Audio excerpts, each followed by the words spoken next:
Hey friends, it's Friday, which means that we've packed our suitcases. It's our last day in our last country of South America.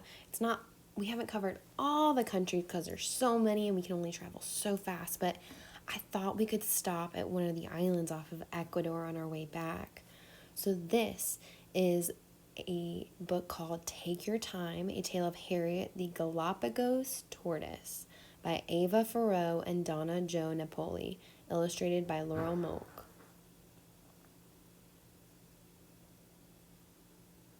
Published by Henry Holt and Company.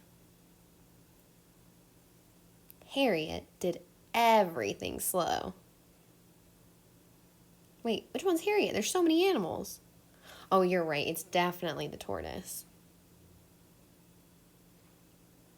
She smelled the papayas and swamp hibiscus all morning.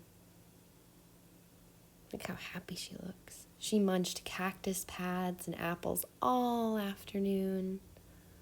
Chomp, chomp, chomp. She slumbered deep all night. Yes, Harriet did everything slowly.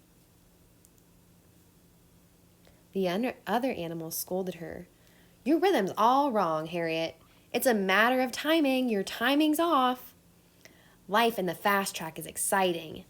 The way you move, you won't get anywhere. You really don't know what you're missing. Harriet calmly yawned and fell asleep. But in the morning, she was curious. What was she missing? Harriet decided to go out into the big world. She wanted to see the penguin parade on a neighboring island.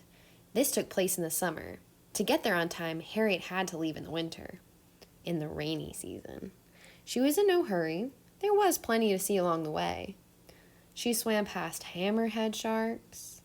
She swam past humpback whales. She swam past giant rays. What wonderful things the sea held. The penguins were delighted that she made it just in time.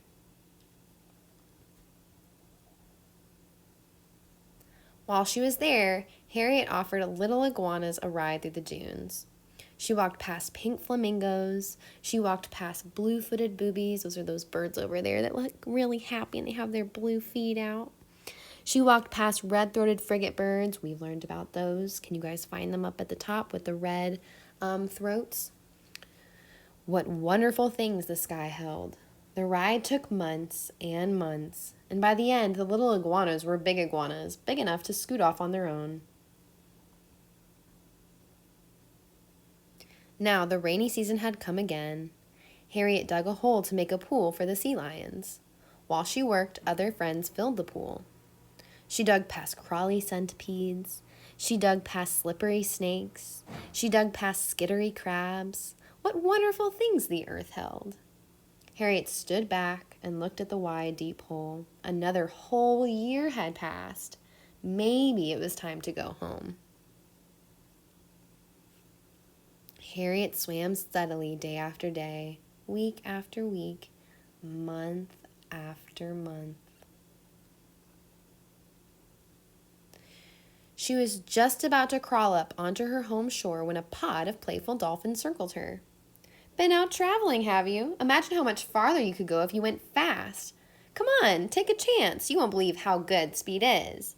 Do you think she's gonna go fast like the dolphins? Harriet was spellbound by their quick grace. When the largest dolphin offered his back, she clung to it. Let's see. She was pulled out into the swirling current, moving so fast, and it was so thrilling. Look how far they had gone in an instant. But the wind seared, so she had to close her eyes, and the water whooshed through her nostrils until all she could taste was salt. The thrill had passed. Harriet let go and the dolphins raced ahead. Slowly, she swam home, savoring the cool spray, the rhythm of the waves, the reflection of the sun on the water. It took her 5 hours, but what glorious hours.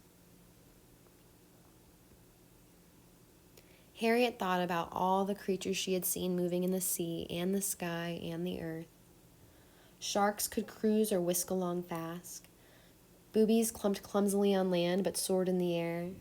Snakes wiggled side to side so you sometimes didn't even know where they were headed. But slow or fast, clumsy or graceful, straight or wiggly, everyone had a rhythm that worked. Isn't that nice? Harriet burrowed into the grasses and took her own sweet time. So it says back here that Harriet was the name of a real giant Galapagos tortoise, and she is believed to have been collected from the Galapagos Islands, those are those islands off Ecuador that we're visiting today, and she lived in Steve Irwin's Australia Zoo outside of Brisbane, so they transported her from one place to another, so I don't understand why they would do that, but it happened. Oh, okay. So she was brought to Australia in the mid 1800s. So this was a long time ago. She was brought to Australia, but so she lived there for a while. Her favorite color was yellow, probably because papayas could turn a yellow color. She ate carrots, spinach, papayas, and apples, and grazed on grasses, cactus paths, and flowers. She liked being tickled on her hind legs. What? So silly. And she liked being tickled on her tail and being patted on her scoots, which are the horny plates covering her shell. So we talked about scoots when we talked about sea turtles. She liked, it says that whenever she got scared, she pulled herself totally inside of her shell. So like we do when we get scared, we kind of curl up inside of ourselves. And if she ever got turned over, she would groan and she would right herself up.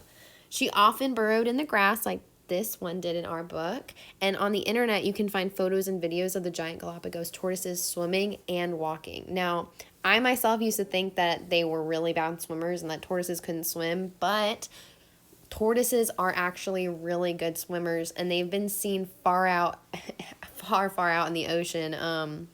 The giant Galapagos tortoises have been put on our endangered list, which means that there aren't that many of them left, and we have to take extra good care of them. So make sure on your trip you're not leaving behind any trash. You're not leaving behind anything that wasn't there before. We have to be mindful visitors. So watch where you're going and be careful. And I hope that you guys enjoyed our book for the Galapagos Islands.